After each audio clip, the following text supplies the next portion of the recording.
കൂട്ടുകാരെ, നമ്മളിന്ന് ഡിസ്കസ് ചെയ്യാൻ പോകുന്നത് 21 മെയ് 2025 നടന്ന കേരള PSCയുടെ ഓഫീസ് അറ്റൻഡൻറ്റ് എക്സാമിൻ്റെ മാത്സ് ചോദ്യങ്ങളാണ്. നമുക്ക് ചോദ്യങ്ങളിലേക്ക് കടക്കാം. 71ാമത്തെ ചോദ്യം 15 × 7 + 3 ഡിവൈഡഡ് ബൈ 5 - 3 = ഇതെങ്ങനെയാണെന്ന് ചെയ്യേണ്ടതെന്ന് വെച്ചാൽ നമുക്ക് റൂൾ അറിയാമല്ലോ. ബോർഡ് മാസ് എന്ന് പറഞ്ഞ റൂൾ ഉണ്ടല്ലോ. അതായത് ബോർഡ് മാസിലെ ഓരോ അക്ഷരങ്ങളും ബി എന്ന് പറഞ്ഞാൽ ബ്രാക്കറ്റ്, ഒ എന്ന് പറഞ്ഞാൽ ഓർഡേഴ്സ് എന്ന് വെച്ചാൽ പവേഴ്സ് ആൻഡ് സ്ക്വയർ റൂട്ട്സ്. നമ്മൾ ഏത് രീതിയിലാണ് ഒരു ഇക്വേഷൻ ചെയ്യേണ്ടത് എന്നുള്ളതാണ് ഈ ബോർഡ് മാസ് എന്നുള്ള റൂൾ കൊണ്ട് അർത്ഥമാക്കുന്നത്. അതായത് മൾട്ടിപ്ലിക്കേഷനും അഡീഷനും ബ്രാക്കറ്റും ഓർഡറും സബ്ട്രാക്ഷനും ഒക്കെ വരുമ്പോൾ ഇതിലേതാണ് ആദ്യം ചെയ്യേണ്ടത് എന്നാണ് നമ്മൾ നോക്കുന്നത്. അപ്പോൾ ബോർഡ് മാസ് റൂൾ പ്രകാരം ആദ്യം ചെയ്യേണ്ടത് ബ്രാക്കറ്റിന് അകത്തുള്ള കാര്യങ്ങളാണ്. രണ്ടാമത് ചെയ്യേണ്ടത് പവേഴ്സ് ആണ്. അതായത് റേസ് ടു, 2 സ്ക്വയർ, 3 സ്ക്വയർ അങ്ങനെ വരുന്ന കാര്യങ്ങളൊക്കെയാണ് പിന്നീട് ചെയ്യേണ്ടത്. മൂന്നാമത് ചെയ്യേണ്ടതാണ് ഹരണം. നാലാമത് ചെയ്യേണ്ടത് ഗുണനം. അഞ്ചാമത് ചെയ്യേണ്ടത് കൂട്ടൽ. ആറാമത് സബ്ട്രാക്ഷൻ, അതായത് കുറയ്ക്കുക. നമുക്കിത് ആ തന്നിരിക്കുന്ന ചോദ്യത്തിൽ ആദ്യം ചെയ്യേണ്ടത് എന്താണ്? ബ്രാക്കറ്റിനകത്തുള്ള കാര്യം ചെയ്യണം. അതായത് 7 + 3, അതായത് നമുക്ക് 15 × 7 + 3, അതായത് 10 ഡിവൈഡഡ് ബൈ 5 - 3. അടുത്തത് നമുക്ക് ഏതാണ് ചെയ്യേണ്ടത്? ഡിവിഷൻ അല്ലേ? ഡിവിഷൻ എങ്ങനെയാ? 10/5, അത് എത്രയാണ് വരിക? 2 എന്ന് വരും. അപ്പോൾ 15 × 2 - 3 എന്ന് വരും. വീണ്ടും അടുത്തത് മൾട്ടിപ്ലിക്കേഷൻ ചെയ്യണം. 15 × 2, 15 × 2 30, കുറക്കണം 3, അതായത് 27 കിട്ടും. ആൻസർ 27, അതായത് ഓപ്ഷൻ സി. 72ാമത്തെ ചോദ്യം 0.0004 പ്ലസ് 0.00004 എത്ര കൂടുതലാണ് 2/5? അപ്പോൾ നമുക്ക് ആദ്യം തന്നെ ഈ അഡീഷൻ ചെയ്യാം. അപ്പോൾ ഒരു ആൻസർ കിട്ടുമല്ലോ. അതായത് 0.0004 പ്ലസ് 0.00004 നമുക്ക് എത്രയാണ് കിട്ടുക? 0.00044. അത് കിട്ടിയല്ലോ. ഇനി 2/5 നമുക്ക് കണ്ടുപിടിക്കണം. 2/5 നമുക്ക് ഹരിച്ചാൽ കിട്ടുന്നത് 0.4 എന്നാണ്. അപ്പോൾ ചോദിച്ചിരിക്കുന്നത് 0.4 0.00044 എത്ര കൂടുതലാണ് അല്ലേ? അപ്പോൾ നമ്മൾ എന്ത് ചെയ്യും? 0.4ൽ നിന്ന് 0.00044 കുറയ്ക്കും. അങ്ങനെ കുറയ്ക്കുമ്പോൾ നമുക്ക് ഉത്തരം കിട്ടും 0.39956. So answer is option D, 0.39956. അടുത്ത ചോദ്യം 73ാമത്തെ ചോദ്യം 1 + 3 + 5 + etc. + 99. ഇത് എത്രയാണെന്നാണ് ചോദ്യം. ഇത് നമുക്കൊരു അരിത്തമെറ്റിക് പ്രോഗ്രഷൻ ആയിട്ട് ചെയ്യാം. അല്ലാതെ നമുക്കിതിന് ഡയറക്റ്റ് ആയിട്ട് ഇക്വേഷൻ ഉണ്ട്. അതായത് 1, 3, 5, 99 വരെ എന്താണത്? 1 മുതൽ 100 വരെയുള്ള ആദ്യത്തെ ഓഡ് നമ്പേഴ്സാണ്. അതായത് ഒറ്റ സംഖ്യകളാണ്. അതിൻ്റെ സമ്മാണ്, തുകയാണ് ചോദിച്ചിരിക്കുന്നത്. അത് കാണാൻ നമുക്ക് ഇക്വേഷൻ ഉണ്ട്. അതായത് ആദ്യ n ഓഡ് നമ്പേഴ്സിൻ്റെ തുക എന്ന് വെച്ചാൽ 1 + 3 + 5 + etc. + 2n - 1 n സ്ക്വയർ ആണ്. എത്ര എണ്ണമാണോ നമ്പേഴ്സ് ഉള്ളത് അതിൻ്റെ സ്ക്വയർ. അതായത് ഇവിടെ നമുക്ക് 2n - 1 99 ആണ് അല്ലേ? അപ്പോൾ 2n = 99 + 1 100. അപ്പോൾ n എത്ര കിട്ടും? 100ൻ്റെ പകുതി. 2n ആണ് 100. n = 50. അപ്പോൾ n 50 കിട്ടിയാൽ നമ്മുടെ തുക എങ്ങനെയായിരിക്കും? n സ്ക്വയർ അല്ലേ? അപ്പോൾ n 50 ആണെങ്കിൽ n സ്ക്വയർ എത്രയാണ്? 2500. അതായത് നമുക്ക് വേണ്ട ആൻസർ 2500, ഓപ്ഷൻ ബി. നമ്മൾ ഓഡ് നമ്പേഴ്സിൻ്റെ സം പഠിക്കുന്നതിൻ്റെ കൂടെ തന്നെ ഈവൺ നമ്പേഴ്സിൻ്റെ സം കൂടെ ഒന്ന് ഇക്വേഷൻ പഠിച്ചു വെച്ചാൽ നല്ലതായിരിക്കും. അതായത് sum of first even numbers, അതായത് ഇരട്ട സംഖ്യകളുടെ തുക 2, 4, 6, 8 അങ്ങനെ 2n വരെ പോകുന്ന ഇരട്ട സംഖ്യകളുടെ തുക എന്ന് പറയുന്നത് n × n + 1. ഇതുകൂടി ഒന്ന് ഓർമ്മിച്ച് വെക്കുക. 74ാമത്തെ ക്വസ്റ്റ്യൻ PSC ക്യാൻസൽ ചെയ്തിട്ടുണ്ട്. 75ാമത്തെ ചോദ്യം നമുക്ക് ചെയ്യാം. ഇത് പവർ വെച്ചിട്ടുള്ള ഒരു ചോദ്യമാണ്. ഈ പവറിൻ്റെ കാൽക്കുലേഷൻ അറിയുന്നവർക്ക് ഈ ചോദ്യം പെട്ടെന്ന് കണ്ടുപിടിക്കാൻ പറ്റും. സോ ഇതിനെ നമുക്ക് ലഘൂകരിക്കാനാണ് പറഞ്ഞിരിക്കുന്നത്. തന്നിരിക്കുന്ന ആൻസറും ഒരു ഫ്രാക്ഷണൽ ഫോമിലാണ് തന്നിരിക്കുന്നത്. അപ്പോൾ നമുക്ക് ജസ്റ്റ് ഒന്ന് ലഘൂകരിച്ചാൽ മാത്രം മതി. ഈ ഇക്വേഷൻ്റെ ബ്രാക്കറ്റിനകത്തുള്ള കാര്യങ്ങൾ നമുക്ക് ആദ്യം ചെയ്യാം. ഈ ബ്രാക്കറ്റിൻ്റെ പവറായിട്ടൊരു -1 കിടപ്പുണ്ട്, അത് മറക്കരുത് അവസാനം വരെ. സോ ബ്രാക്കറ്റിനകത്തുള്ള കാര്യങ്ങൾ ആദ്യം നമുക്ക് ചെയ്യാം. അതായത് 2⁵ into 2⁵ into 3² into 3⁴ into 5² whole divided by 2⁵ into 3³ into 5⁴ into 6.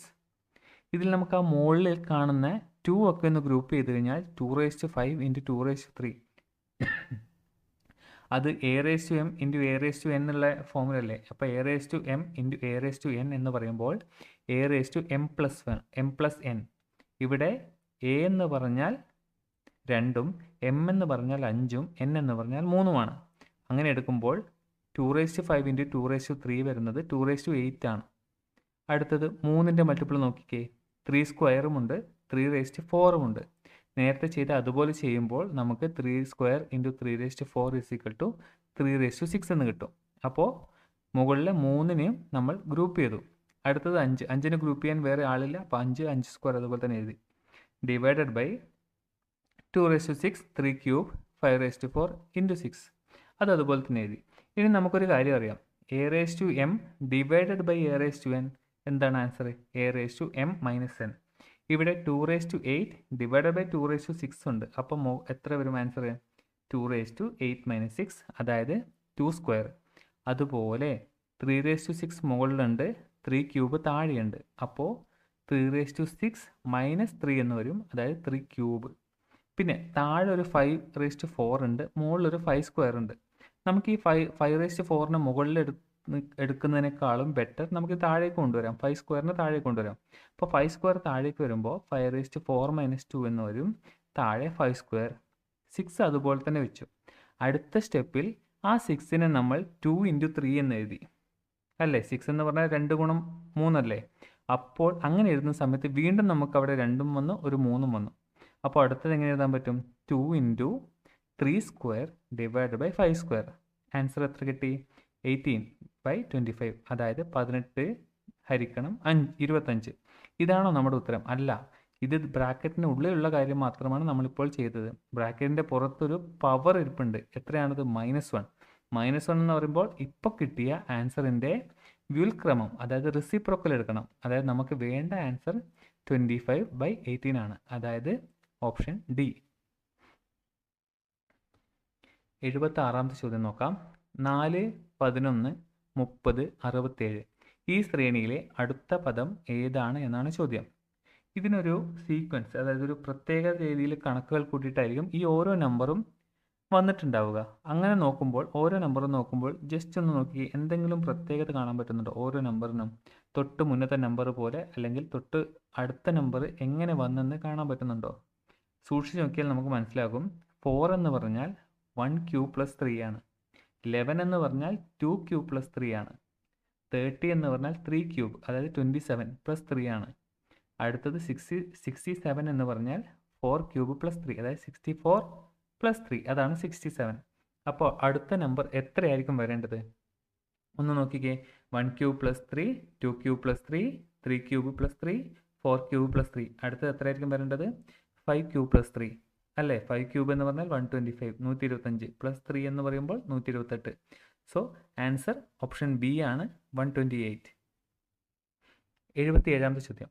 A എന്നത് പ്ലസ്, ബി എന്നത് ഇൻറ്റു, സി എന്നത് മൈനസ്, ഡി എന്നത് division സൂചിപ്പിച്ചാൽ 8b, 12a, 18d, 6c, 2 എന്തായിരിക്കും? ഇത് ജസ്റ്റ് നമ്മൾ ആ ആൽഫബറ്റ്സിനെ കറക്റ്റായിട്ടുള്ള ഓപ്പറേഷൻസ് വെച്ചാൽ മാത്രം മതി. അങ്ങനെ എഴുതുന്ന സമയത്ത് നമുക്ക് കിട്ടും 8 × 12 + 18/6 - 2. നമ്മൾ നേരത്തെ ചെയ്തതുപോലെ തന്നെ ആദ്യം ഡിവിഷൻ ചെയ്യുന്നു, പിന്നെ മൾട്ടിപ്ലിക്കേഷൻ ചെയ്യുന്നു, എന്നിട്ട് സബ്ട്രാക്ട് ചെയ്യുന്നു. സോ 18/6 3 എന്ന് കിട്ടും. 8 × 12 96 എന്ന് കിട്ടും, -2. സോ 96 + 3 99 ആണ്. അതിൽ നിന്ന് 2 കുറക്കുന്നു. So 97. So answer is option C, 97. 78ാമത്തെ ചോദ്യം വളരെ എളുപ്പമുള്ള കാര്യമാണ്. താഴെ പറയുന്നതിൽ ഒറ്റയാണ് ഏതെന്നാണ് ചോദ്യം. എ ത്രികോണം, ചതുരം, ചാപം, വൃത്തം. നോക്കിക്കേ, കാണുമ്പോൾ തന്നെ മനസ്സിലാവുന്നുണ്ടോ ഏതാണെന്ന്? ബാക്കി മൂന്നും ഒരു ക്ലോസ്ഡ് ഇമേജ് അല്ലേ, ഒരെണ്ണം മാത്രമല്ലേ ക്ലോസ്ഡ് അല്ലാതിരിക്കുന്നുള്ളൂ. അതേതാ? ചാപമല്ലേ. സോ ഓപ്ഷൻ സി ചാപം. അടുത്തത് 79ാമത്തെ ചോദ്യം. ഗോളം 4πr². എന്നാൽ എന്താണ് 3πr²? ഗോളത്തിൻ്റെ എന്താണ് 4πr²? ഗോളത്തിൻ്റെ ഉപരിതല വിസ്തീർണമല്ലേ 4πr². അപ്പോൾ ചോദ്യം ചോദിച്ചിരിക്കുന്നത് 3πr² എന്നുള്ളത് താഴെ തന്നിരിക്കുന്നവയിൽ എന്തിൻ്റെ ഉപരിതല വിസ്തീർണമാണ്? സോ നോക്കിക്കേ, വൃത്തത്തിൻ്റെ ഉപരിതല വിസ്തീർണം. വൃത്തം ഒരു 3 ഡയമെൻഷണൽ ഫോം അല്ല, എന്നാലും ഒരു 2 ഡയമെൻഷനിലാണ് വരക്കുന്നത്. അതിൻ്റെ ഏരിയ, സർഫസ് ഏരിയ എന്ന് പറഞ്ഞാൽ എത്രയാണ്? ഉപരിതല വിസ്തീർണം πr² ആണ്, നമുക്കറിയാം. വൃത്തസ്തംഭത്തിൻ്റെയോ 2πr² + 2πrh അല്ലേ. അർദ്ധഗോളത്തിൻ്റെ ആണെങ്കിലോ കർവ്ഡ് സർഫസ് ഏരിയ 2πr² ഉണ്ട്, പ്ലസ് അതിൻ്റെ ബോട്ടം സർഫസ് ഏരിയ അല്ലെങ്കിൽ ആ ക്ലോസ്ഡ് സർഫസ് ഏരിയ, ആ പകുതിയാക്കിയതിൻ്റെ താഴെയുള്ള ഒരു ഏരിയ ഉണ്ടാവില്ലേ, ആ സർഫസ് ഏരിയ, അതെത്രയാണ്? πr². സോ ടോട്ടൽ എത്ര കിട്ടും? 3πr². വൃത്തസ്തൂപികയാണെങ്കിൽ πr² പ്ലസ് നമ്മുടെ curved surface area πrl. L എന്ന് വെച്ചാൽ ആ സ്ലാൻഡ് ഹൈറ്റ് ആണ്, ചെരിഞ്ഞ ഹൈറ്റ്. സോ നമുക്ക് വേണ്ടത് ഏതാ? 3πr² ഏതിൻ്റെ ഉപരിതല വിസ്തീർണമാണ്? അർദ്ധഗോളത്തിൻ്റെ അല്ലേ. So answer is option C. 80ാമത്തെ ചോദ്യം ഒരു ഡയറക്ഷൻ വൈസ് ചോദ്യമാണ്. വിവേക് 10 കിലോമീറ്റർ തെക്കോട്ട് നടന്നതിന് ശേഷം പടിഞ്ഞാറോട്ട് തിരിഞ്ഞ് 4 കിലോമീറ്റർ നടന്നു. വീണ്ടും വടക്കോട്ട് തിരിഞ്ഞ് 5 കിലോമീറ്റർ നടന്നു. അവസാനം കിഴക്കോട്ട് തിരിഞ്ഞ് 4 കിലോമീറ്റർ നടന്നു. പ്രാരംഭ ദിശയുമായി ബന്ധപ്പെട്ട് അയാൾ ഇപ്പോൾ ഏത് ദിശയിലാണ്? സോ നമുക്കറിയാം, north, east, west, south. North എന്ന് പറഞ്ഞാൽ വടക്ക്, ഈസ്റ്റ് എന്ന് പറഞ്ഞാൽ കിഴക്ക്, വെസ്റ്റ് എന്ന് പറഞ്ഞാൽ പടിഞ്ഞാറ്, സൗത്ത് എന്ന് പറഞ്ഞാൽ തെക്ക്. സോ ആദ്യം വിവേക് 10 കിലോമീറ്റർ തെക്കോട്ട് നടന്നു. 10 കിലോമീറ്റർ താഴോട്ടേക്ക് നടന്നു. തെക്കെന്ന് പറഞ്ഞാൽ താഴേക്കാണ് നടന്നത്. എത്ര കിലോമീറ്ററാണ്? 10 കിലോമീറ്റർ. അവിടുന്ന് പടിഞ്ഞാറോട്ട്, അതായത് വെസ്റ്റിലേക്ക് തിരിഞ്ഞ് 4 കിലോമീറ്റർ നടന്നു. വീണ്ടും വടക്കോട്ട് തിരിഞ്ഞു. വടക്കെന്ന് വെച്ചാൽ നോർത്തിലേക്ക് തിരിഞ്ഞ് 5 കിലോമീറ്റർ നടന്നു. അവസാനം കിഴക്കോട്ട് തിരിഞ്ഞ് 4 കിലോമീറ്റർ നടന്നു. കിഴക്കെന്ന് വെച്ചാൽ ഈസ്റ്റ്, ഈസ്റ്റിലേക്ക് തിരിഞ്ഞ് 4 കിലോമീറ്റർ നടന്നു അല്ലേ. നോക്കിക്കേ, 10 കിലോമീറ്റർ നടക്കുന്നു, പിന്നീട് 4 കിലോമീറ്റർ, വീണ്ടും 5 കിലോമീറ്റർ, വീണ്ടും 4 കിലോമീറ്റർ. സോ പ്രാരംഭ ദിശയിൽ നിന്നും ഇപ്പം അയാൾ എത്തിയിരിക്കുന്ന സ്ഥലം ഏത് ദിശയിലാണ്? പ്രാരംഭ സ്ഥലത്ത് നിന്നും ഇപ്പോൾ അയാൾ എത്തിയിരിക്കുന്ന സ്ഥലം ഏത് ദിശയിലാണ്? അതായത് നമ്മൾ കാണുന്ന ഈ പച്ച സ്ഥലം, പച്ച പോയിന്റ് നീലയുടെ ഏത് ഭാഗത്താണ്? ഏത് ഭാഗത്താണ്? തെക്കല്ലേ, തെക്ക് ഭാഗത്തല്ലേ. So answer is option D, തെക്ക്. Thank you guys for watching.